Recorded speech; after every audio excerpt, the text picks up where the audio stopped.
Hey, good morning, everybody. It's Hammer. Today is Tuesday, September 24th, 2024. I, of course, am with Originator Success here, the Daily Mortgage Rate Update, coming to you from the Great Smoky Mountains here in Western North Carolina. Next week, I'll be in Austin, Texas, so I'll still be seeing you, though. Remember, you can join me live each and every weekday morning, 9:30 a.m. Eastern Time. Always give a few minutes for my live folks to get on and say hello. If you are watching on the replay, don't forget to give me a hashtag replay in the comments. Go ahead and fast forward through the live stuff. You'll see when we get to the good stuff, but always appreciate you being here. And if you are on the replay, think about joining us live. It's a lot of fun. We like to do that live. Whether you're here live or on the replay, don't forget to smash that like button. If you're on Facebook, click the thumbs up and like it. Maybe tag an LO, somebody that you know, right? I see a lot of Facebook posts where people are like, lock or float. Means more people should be listening to my advice. So at least forming their own opinion. But right, we talk about all this stuff every day is my point. So don't forget to tag them, share this in a group maybe. And also, if you are on YouTube, give it that thumbs up that's on there. And just say a comment, right? Comments help on that stuff. It helps it to get some traction. So appreciate you doing that. If you're here live this morning, go ahead and say good morning. We'll be saying hi to everybody in a minute. Remember, you can sign up for our text alerts. We send out text advice. We've got an email or a text alert that goes out in the morning around 10 a.m. Eastern. We've got an end of day goes out around 4 p.m. Eastern. And then if we're worried about reprices worse, or if we know they're going to see reprices better, we send you out a little notice just to warn you on what's going on, help you protect your pipeline. $7 a month, ratetextalerts.com. You can also use this cool QR code. Also, if you'd like to sign up for our free email lock advice, www.ratelockadvice.com. We send out an email each and every weekday morning. Let me show you what that looks like real quick. Here you go. Come on. Going to the next screen. Maybe it didn't. There you go. All right, this is what it looks like. We send out an email. Quick little blurb here. You're free to take this content and do anything you want with it. Consider it my gift to you. Claim it as your own. Share it. Copy it. Paste it. Do whatever you want. I don't care. But you can sign up for that at ratelockadvice.com. I've been doing that now for shit. What is this, 2024? I've been doing this for like 10 or 12 years at least. Long time. Also, if you want a reminder that I'm going live so that you can join me, if you want a text reminder, you can do that, hmmr.io/reminder. And if you would like to learn how you can get loans from Google and social media, got off the phone with my man Don Owens this morning, who is making some changes in his professional career. Y'all know what that's like. And anyway, he was talking about how much business he gets from Google because he has worked with us for years. And I can't promise that everyone's going to get those results, but our members do. So go ahead and check us out at originatorssuccess.com. All right, let's say hi to the live folks. Who we got here this morning? We got my man Ron Siegel telling us what magical national day today is. First one on today, Ms. Angela Walters. Good morning, Angela Walters. Glad to have you here. My man Bill Stevens, great to have you here, my friend. Dan Crowley, great to see you, sir. Allison Foy, good morning. Mallory Fotiades, Mike Tebow, Michael Love, Rob Stewart, great to have all of you. Tim Klyla out there in Michigan, a Michigander. Mandy Kangas, Nicole Semerad, Cash. What's up, Cash? Good to see you, my man. Haven't seen you in a while. Monica Dinkins, great to have you here. Yasmin Martin, a familiar face. Yasmin, I appreciate that you join me every day, Yasmin. Monica Dinkins said, shit. That's right, girl. Shit. James Mahan, Derek Weibel, good morning, all. Hope y'all are having a fantastic day. All right. I don't know that I have a lot of the things set up. I want to show you guys something. What I put out in my text this morning was that a lot of LOs are kind of panicking for no reason about where we're headed with rates and pricing and all that stuff. Let me put this on here and do the side by side. So the lock advice remains down at the bottom. Same thing that it has been. Anything closing in that near term, 15, less than 15 days, cautiously floating. Sometimes you got to lock it because you just don't know where things are going, but there hasn't been a strong urgency. And I want to show you guys. So this morning, the first alert I get at 8 a.m. when MBS Live starts coming out with their data is that mortgage-backed securities are down 20 basis points, right? And that's with this big dip that you see here in overnight trading. And then 15 minutes later, 20 minutes later, 8:20 when domestic markets are open, all of a sudden, oh, wait, we're not really. We're only down 5 basis points. It's like not a big deal. And since then, look at this climb up. Look at this steady climb up that we've seen. And we're almost exactly where we were yesterday. It's almost flat on the day. Now, I mean, the reality, we're watching these levels and we're looking at the level that I was marking that I have in the sand. If we look at the written lock advice here, right? If you look here, the UMBS 5.5 coupon is at 101.31. Once again, a bit worse than the 101.39 level that we are looking to provide some support. Now, that 101.39 is kind of where we want to see it. Yesterday we ended at 101.34, so we broke through that 101.39. And we wanted to kind of hold, but I'm not really that worried that it's down there a little bit. We've got the 25-day moving average that's held up here in the past. It's held up here. It's held up here. Now, the 25-day moving average, we broke below it. What was this date? Why was that such a big deal? June 28th. What happened on June 28th that we were such a big level below? And I don't quite remember, but we broke below it, and then a couple of days we're right back above it. So this 25-day moving average, we have spent months above the 25-day moving average. If we break below it, I'm not going to panic. But I think that we're bound to see some rebound. I've been saying this. And right now, you got to remember. So, like Darren Quarter on Facebook, he nailed it, right? He said he was over in, let me pull this over here. He was over there, and I'm looking for Darren's post. If I don't see it, somebody tagged me. So let me look at my notifications. Come on, notification. Hey, am I on my fast internet, by the way? My quality of my image and stuff should be better. And where are you, Siegel? Did you get in yet? Tell us what national day it is today. You're slacking. No Siegel. Where's Siegel this morning? Uh-oh. I hope everything's okay. I hope Ron's not this is not working for crap. Let's see if this works. There you go. So he said, I'm not even close to being an economist. Darren's a great guy, by the way. I have the most basic of understanding. Who in here that's smarter than me can give us an opinion on what's causing the slow creep upward of the 10-year treasury? And of course, the gentle daily decrease in mortgage-backed securities, placing pressure on rates to rise. Well, if you take a look, I think lenders are being a little bit, especially like, I don't want to name names, but there's some lenders who seem to have fattened their margins quite a bit, just a little bit more than necessary based on where mortgage-backed securities are. But when you look here, look at where we've been, 6.22. Then it dropped, 6.11, 6.15, 6.14, 6.12, 6.11, 6.15, 6.17, 6.15. We have one day yesterday where it crept higher, back up to 6.20, and I think it'll come back down. But even if it didn't, you think it's going to go up to the 6.4s, right? And if it did, you know what's going to happen? It's going to fall back down. We're not going to see rates rise. We're not in a rising rate environment anymore. The Fed's not raising rates anymore. The economy's not flying. Inflation's not an issue. All of these things, we're seeing that rates are, we have the pathway for rates to go down. The problem is traders just haven't made up their mind when they think the Fed is going to cut.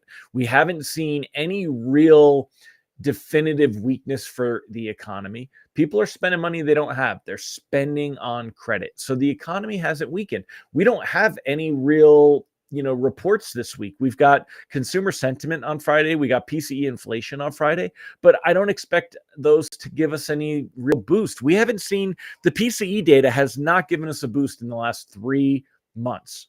So why is this one going to be different? Why would we expect, oh my goodness, markets are going to be like, wow, inflation's getting better and we're going to see rates improve? We're really not likely to. It's not likely that we're going to see rates that are going to do any big movements. Now, I know that a lot of originators right now are feeling the pressure from consumers and agents who are like, oh, rates have dropped. They see it in the headlines. They're getting that. Remember, that Freddie Mac survey has shown it's delayed and it's crappy. So the Freddie Mac survey makes it look like rates hit their bottom last week. And people are kind of feeling that. And then you're like, oh, no, rates actually got a little bit worse. And they're like, what you talking about? You've got to learn to be able to cope with that. But as far as this goes, like yesterday was a bad day. I think we'll get better today. Right now we're down 5 basis points. So that doesn't point to getting better. But give it some time. I think it'll come around. The 10-year treasury yield, 3.79. That's much higher than what we want to see. We're watching this 25-day moving average right here. Now, yesterday, it was 3.76. We ended at 3.75. So yesterday, the 10-year treasury yield, and let's put this at 1 month so you can kind of see it even bigger, right? So yesterday, see this candlestick? We broke above it, and then it fell back below and ended below the 25-day moving average. Today, we're currently above it. That moving average is at 3.75. It's gone down a hair, and because it's a 25-day moving average, and it, these weigh in a little bit more right now. But when you take a look, I'm not worried about seeing rates go skyrocketing. Now, if you got a loan that's closing the next couple of days and your margin's thin, it's going to give you heartburn. I get that. And that sucks. It sucks. I thought we'd see more of a rebound by now, and I thought we'd see at least some improvement after the Fed meeting. It didn't happen.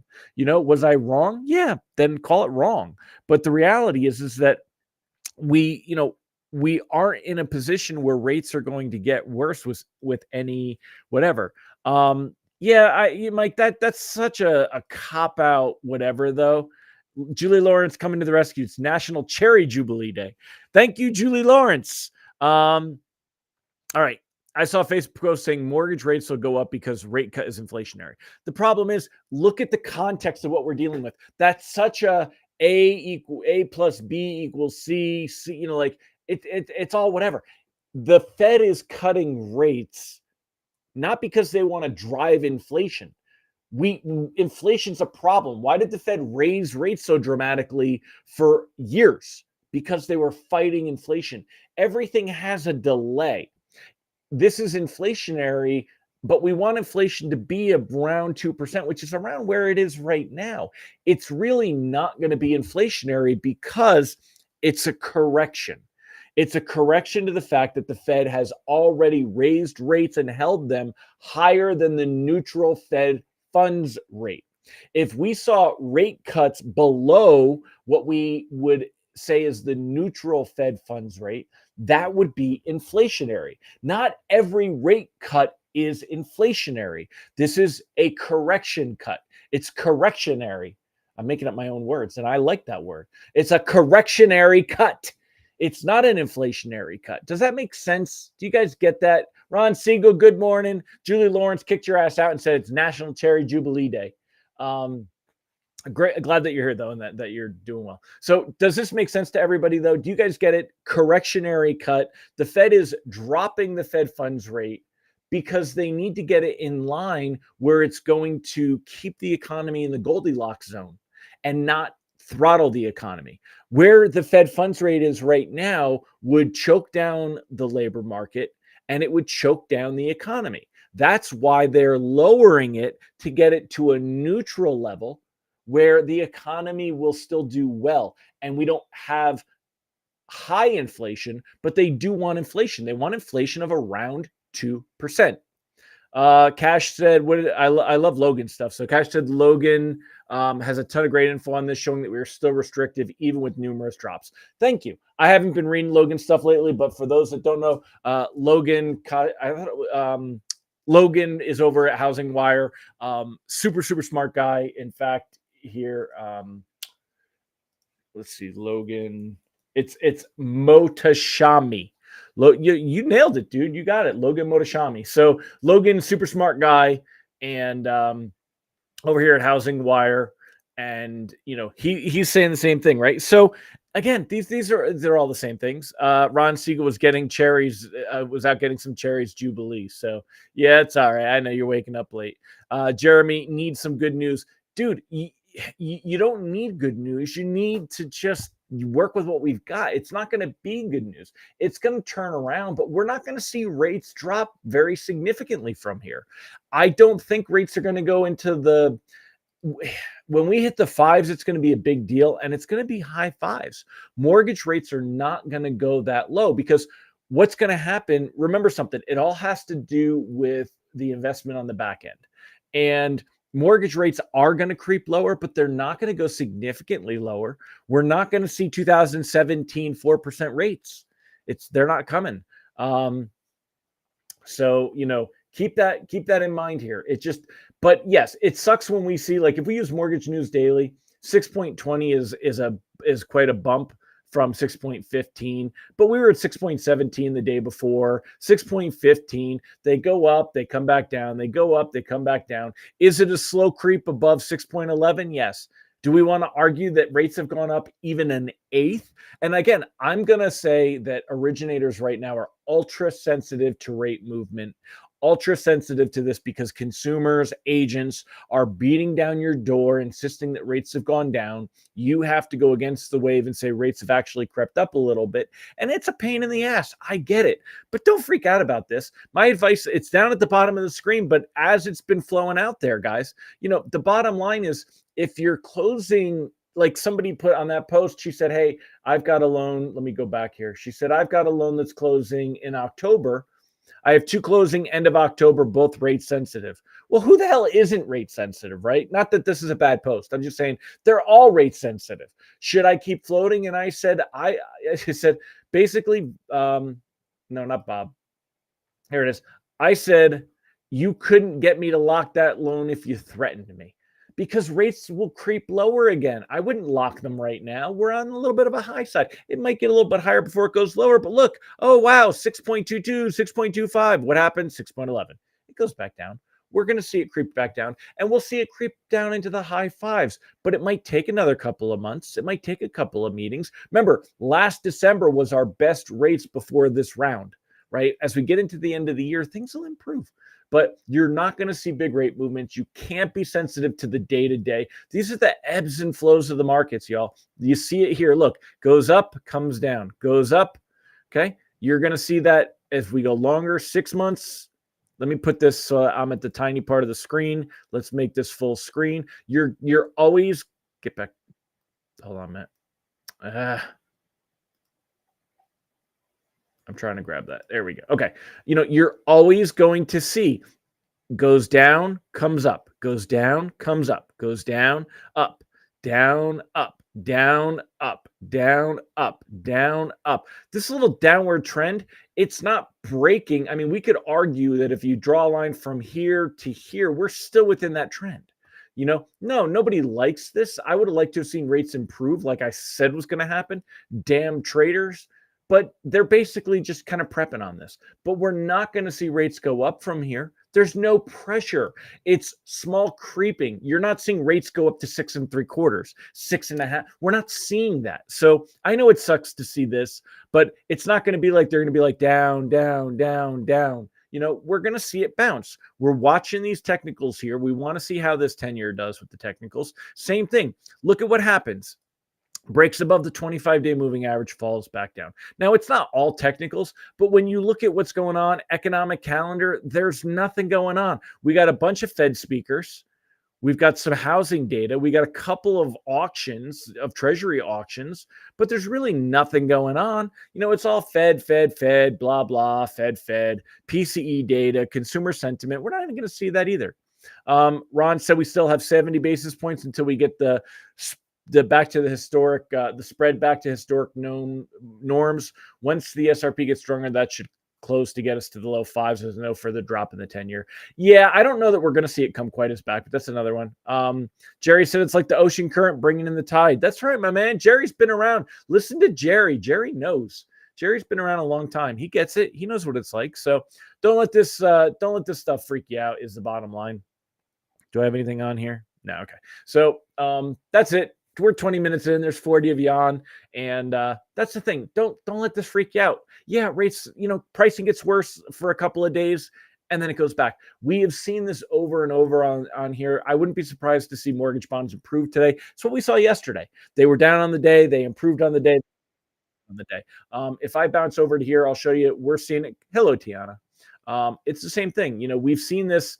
Look at this. It goes, I'm going to do 5 days. You can really see this, right? In this trend. Oh, you can't see it because my head's in the way. Hold on. Let me make this bigger so we can zoom. Now I got to refresh it because it won't scroll. Hold on. 8 minutes later. Okay. All right. So scrolling over here, now we can see it. I mean, look at this. It looks like so volatile. And the reality is it hasn't really. We start out bad. We go up on the day. We start out bad. We come improve. We come down. We start out bad. We come up. We come down. Overall, we're trending a hair lower. I mean, where were we at 10 a.m. a week ago on the 18th? We were at 10 a.m. We were at 101.43. And right now we're at 101.29. That's 14 freaking basis points, y'all. 14 basis points. And it feels like, oh my God, Chicken Little, the sky is falling. The sky is falling. The sky's not falling. Just chill, relax. It's all good. It's all good. Loans with more time, especially, should not be considering locking right now. We'll get another shitty labor report. I was surprised that we didn't get a lot of reaction to the last labor report, though, but we will. We'll get reaction. All right, y'all. Wrapping it up. Y'all have a fantastic day. Don't overreact like the people on Facebook and chill. All right. I'll catch y'all later. Bye.